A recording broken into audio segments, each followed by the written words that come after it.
course, we know that the murdering of Iryna Zarutska on a Charlotte Transit System train back on August the 22nd.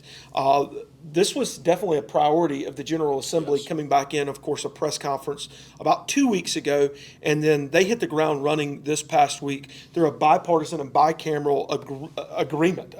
It shows that they can agree on things in a priority manner. What do we need to know about this as it moved through? Just to highlight what the House leadership pointed to, just as some specifics: ending cashless bail, stricter rules for violent offenders, restricting judicial loopholes, mandatory mental health evaluations. Then something that happened right near the end of the debate on this was death penalty reforms. That a lot needs to be done to try to prevent things like this from happening. And when the perpetrator of violent crimes like this is a multi historical offender, someone who has committed crime after crime and is out on the street, Yes. and this person should not have been out on the street, then something needs to be done. And so I think a lot of the focus of this bill was to ensure that repeat offenders, especially of violent crimes, are not out on the street, that they are